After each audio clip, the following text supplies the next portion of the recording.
Okay.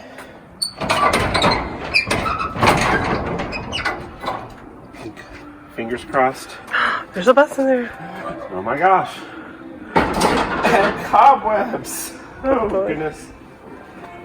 We've been growing spiders. On the path that I've chosen, straight up.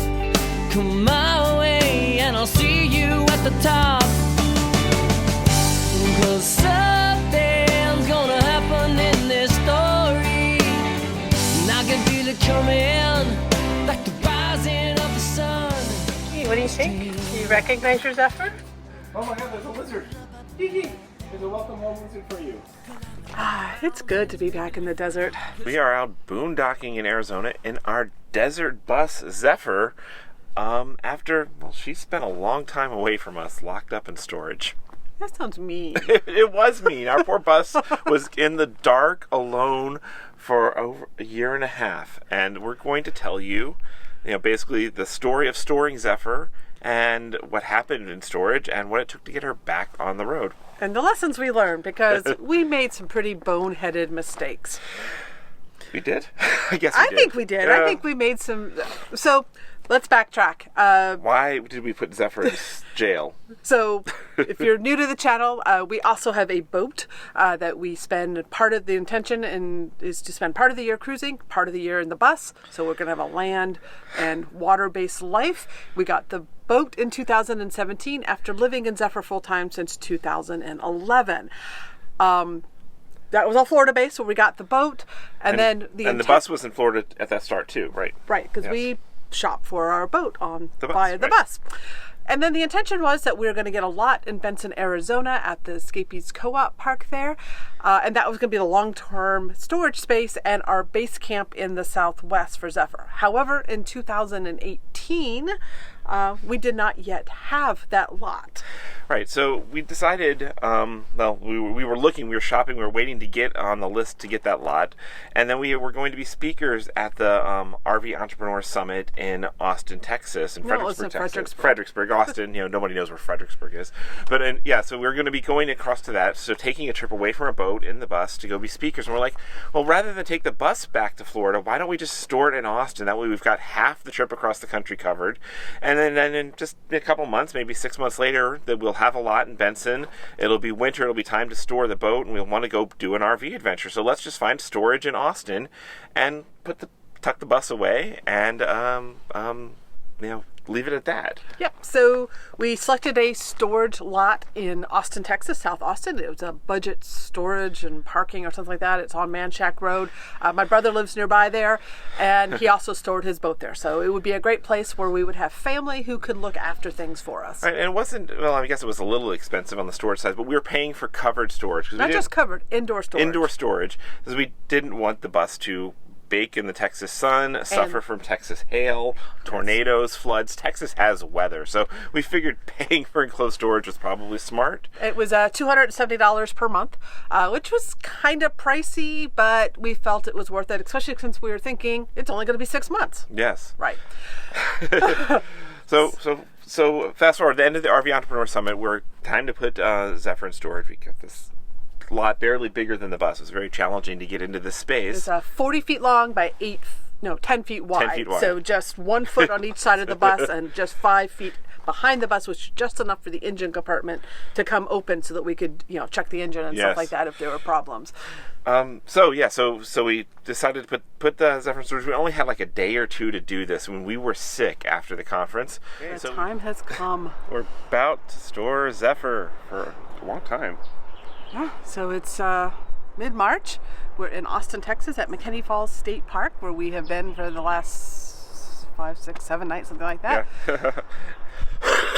It's still dealing with a little bit of conference crud. Okay, the fridge is defrosted, food is purged, tanks are dumped, litter boxes dumped, bus is fueled up, the bus is in the storage unit, ice maker is off and drained, tarp is under the engine, fridge is on, vent is on, propane is off. Fire alarm. Gotta take the batteries out of that because they'll just start beeping after a few months. Internet's working. Security camera's working. All we gotta do is drop off the key. Well, we did have the foresight to put fuel stabilizer, some biocide in the fuel, and Zephyr's diesel tanks, and to fill them to store full. so that there was little chance of evaporation and condensation, that sort of stuff. So we filled the tank before going in. Biocide, we did that right. And that's basically, we gave away all of our perishable-ish food to other campers at the campground we were at. And then we just parked it. We cleaned. We cleaned A little bit. We left the laundry behind, and we'll get to that in a second.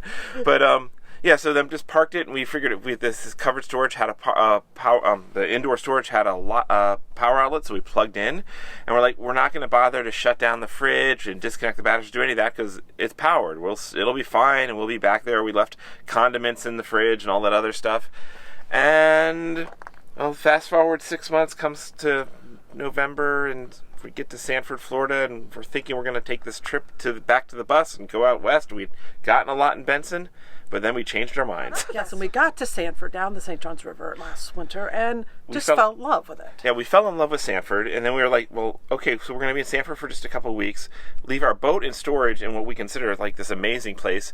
We're going to take this really fast road trip and then trip to Austin, where we then have to do we knew we had maintenance on the bus to catch up on. In particular, we needed new tires, and shortly before we put it in storage, the muffler cracked, and was basically being held on by duct tape. So we knew we needed to do the muffler work and then just catch up on maintenance. We're like, that's a lot of work. Get to Austin, then we have to drive all the way to Arizona. We'd get there, and then we'd be time for us to turn back around.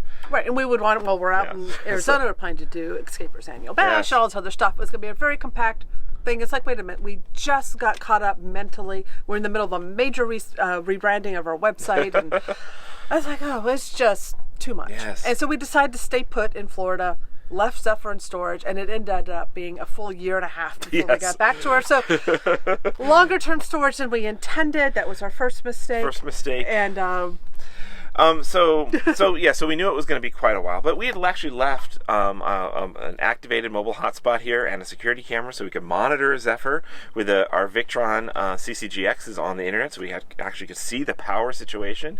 And well, after about a year in storage, I got the alert on my phone of the power went out. Actually, I think there have been several of those because storms happen in Texas, and no big deal. It's like the power usually comes back on within a couple hours. Didn't even notice for several more days that, the power never came back on. I never got the power restored alert, and then eventually I got the alert of internet connection lost because the Victron had lost power. I'm like, that's a problem. Yes, and I think, so my brother, he went out and did a really quick check for us, and sure enough, power was out. He could not get the inverter started back up for us. Yes. And he's like, I don't have time right now.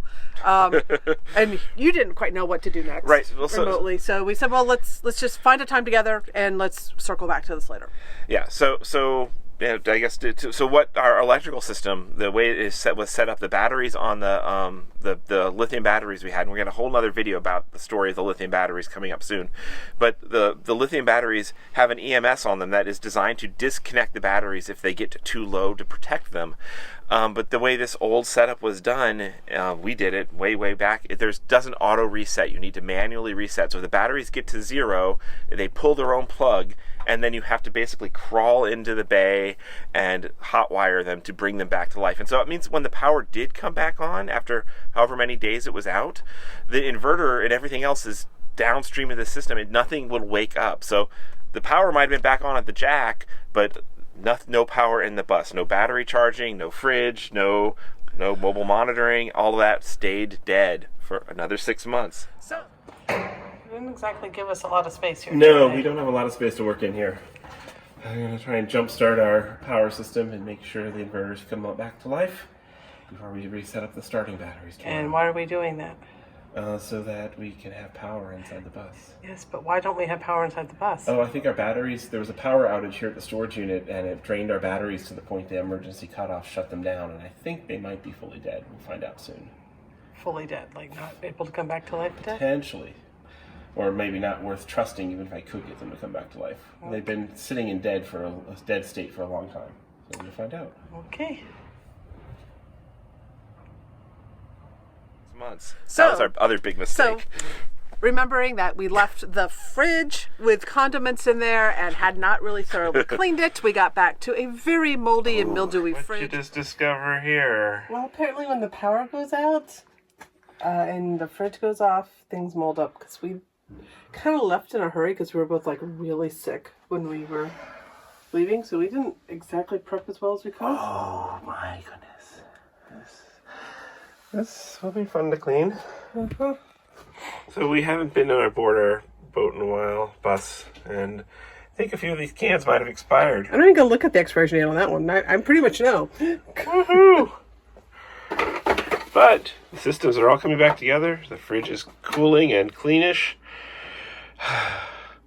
The batteries seem to have come back to life and are charging very slowly. Things are good. Thankfully, because we had gone through Hurricane Irma and had an extended power outage there, and our boat survived that, we had learned a lot of tricks on cleaning a fridge afterwards with vinegar and hydrogen peroxide and bleach and just repeating. So I was able to get it back to clean. It smells great now and Yes. it looks great now. But it was icky. Oh my God, it was icky. But that was the worst of it. There really was no other mold or mildew in the bus anywhere. Yeah, it was clean.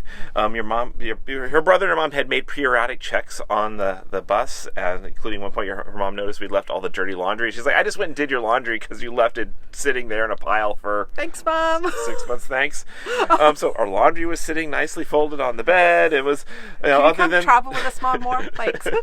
other than the power having gone out for 6 months, things were hopefully good. But we were kind of dreading coming back that we're gonna have to hotwire the things. The batteries were very suspect of whether they'd be able to come to life after this. Foreshadowing, no, they did not. The lithium batteries stayed dead after being dead. Video discharged. coming up in depth on that. Yes, explaining why the lithium batteries killed themselves in storage. So we get back to, we spend a year and a half. We finally come back to Texas. We've opened the doors. There's Zephyr, and now we got to bring her back to life. She won't start up because, the starting batteries had died because they were on a trickle charge from the inverter, which was now down. Right. Now, the starting batteries were there. We probably had another year or two left on them. Yeah, but they were old. So, first thing we did is we went to a local automobile store, found someone that had 4D batteries. I had to call around to find places that actually had 4D batteries in stock. That's the size I use in the bus. New batteries for the van. Oh, wait. Those are awfully big for the van. A little big for the van. Okay. New batteries, starting batteries for the bus. The ones that were there were dead. They were pretty darn old batteries. And rather than try to bring them back to life slowly, going with something new. Big, hefty batteries. And actually, it was quite a challenge to be able to install them. Remember we said it was a 10-foot wide storage unit? Well, kind of fun working on a bus with big bays that can't open all the way. Show how far that opens.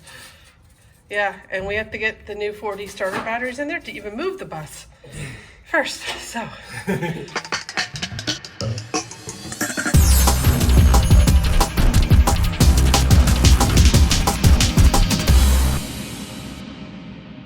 That was quite a chore, but fortunately, if we'd been parked another 3 inches to the side, that might have been impossible. We might have needed to get towed out.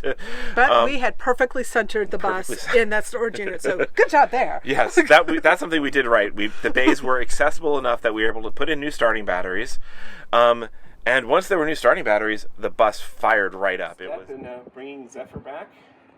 Let's air up the air system without having to run the engine inside this bay. So hopefully we can get the air raised up. And we do have a Vire installed. Yes, but we don't have the power. Under there, but we don't have power to the coach yet. We could do that, but we borrowed this from my brother. And make it easier. Let's see.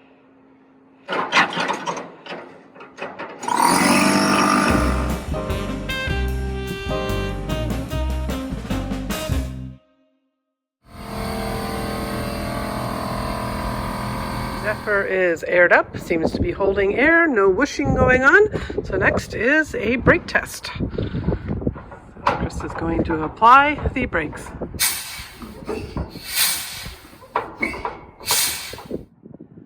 All right, we are going to attempt to start Zephyr for the first time. How do you start a bus?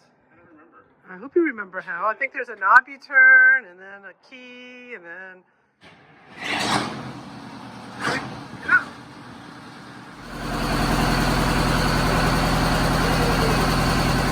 was amazing. I love, this big old diesel just loves to run. Right. And a lot of people have asked is like, well, is it bad for us to have just left the diesel engine without running it? Because my brother even asked if he could come over and just start it for us periodically. And actually, we know, especially about the Detroit diesel engines, is running them and not getting them up to temperature is actually worse for them than just letting them not run at all. That's what we learned from our bus nut friends. So that's so no, we did not have anyone come and start up the bus periodically for that reason. And plus, it was in an enclosed storage engine side in, so that would have been a very big, exhausting mess, I imagine. Yeah, right. So the bus fired right up. We were able to pull it out into the sunlight. Did a little bit of working to try and get the electrical system at least slightly alive, so we could turn everything else on. And we discovered other issues. Actually, not too many. Those were the worst of them. The starting batteries, the lithium batteries dead. The fridge. Those were the worst of them. The other issue that we had... Well, I think the other immediate one you noticed as soon as you went inside is, the toilet won't flush. That's also kind of a critical system. Yeah, so the water had drained out of the bowl. We had not done any preps to the toilet whatsoever, and we had a Dometic 320 toilet that we put in 2015 during our renovations. I love the toilet. It's a great kind residential of style, porcelain toilet. It's at standard height. It's just, cushy. But the water had dried out and mineralized and basically sealed the ball valve right into the bowl. And eventually I was able to chisel out the ball valve so that it would open, but the springs, I guess, it's also got so mineralized and stuff, and the mechanisms for the valve, so that it would no longer spring back shut. So we basically used the toilet as a pit toilet for many weeks. Well, we worked with our friends at Dometic on what to fix it. They sent us a new valve kit that just didn't fix the issue, and they determined that it wasn't user serviceable, so they actually sent us a new toilet. Once we got over this failing one there. I don't know. Where do you want this? Your office desk? Probably the office desk would be great. Yeah, that would save a lot of time. The new office desk. You never have to stop working.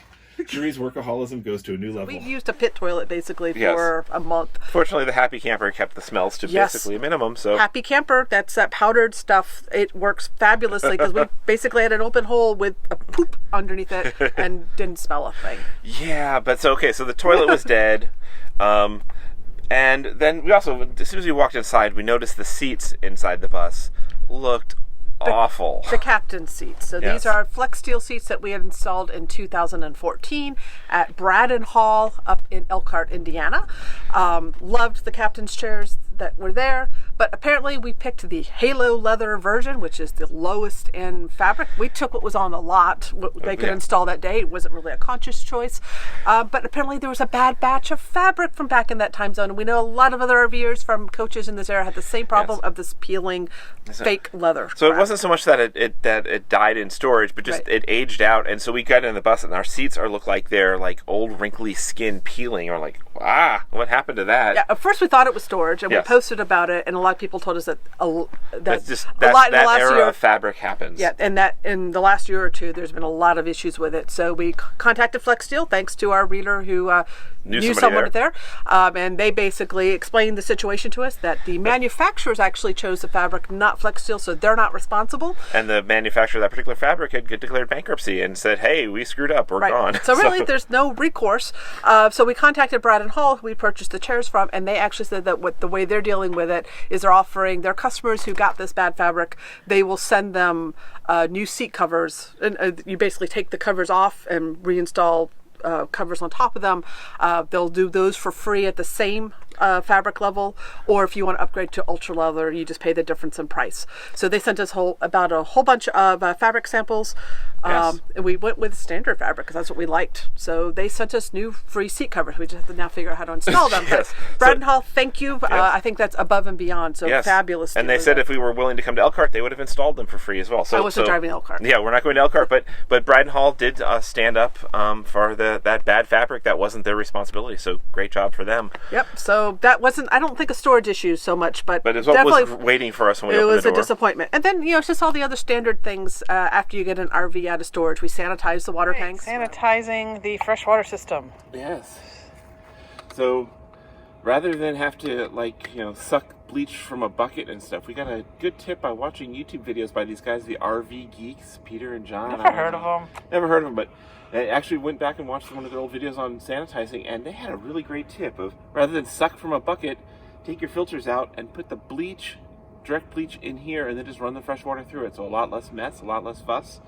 And so yeah, we're going to fill up our filter with bleach and then just run the water in here. Well, the right ratio of bleach. So for our size tank, it's about 2 cups. 2 cups. So our freshwater tank is 120.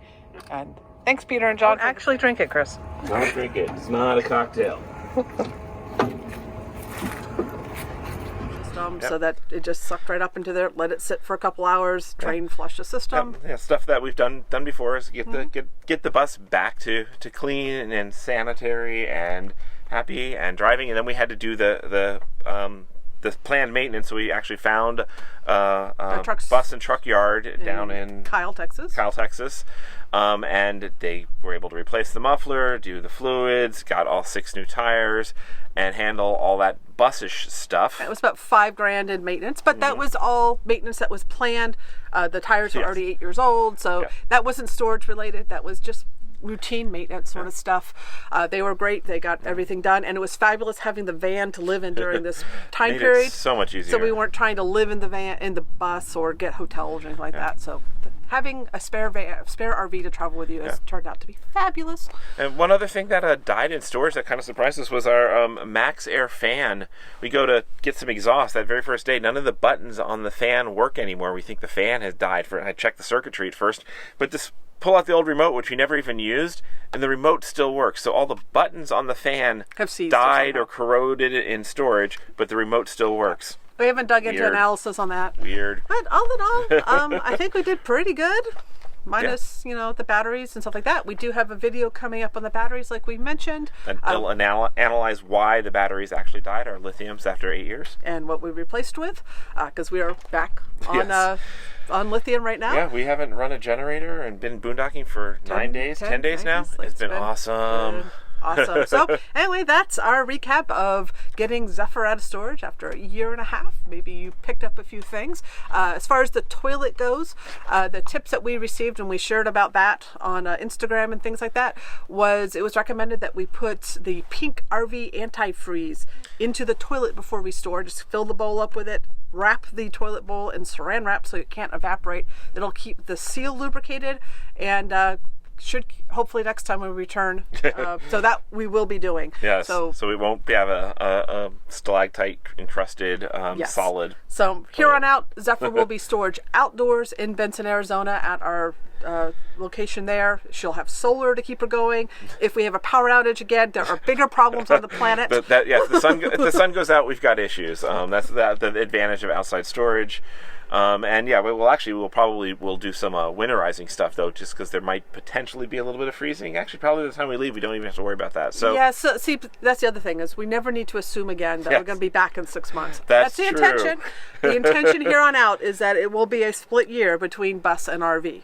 So yeah, so hopefully we will not have Zephyr sitting by a winter, but we will see. We'll probably take that into account, so we don't have to do another video in a year and a half about we didn't new lessons we learned. Burst. Yes, new lessons we learned in extended storage. Okay, no, I really hope we do this every winter though. This is great to be out here. It really is. So, we'll have the lithium post up soon. I know a lot of people are curious about 8.5 years of lithium batteries. Okay. All right, see you next time. I can't believe it. They're together. We got the bus back. Zephyr is in a campground for the first time in a long time. We had a little bit of excitement getting here, like, awning wouldn't go in and things like that, but we're here. We create these videos just for fun, and we love having you along for the ride. If you like this video, give us a thumbs up, leave a comment, or if you haven't already, subscribe to the channel. See you next time.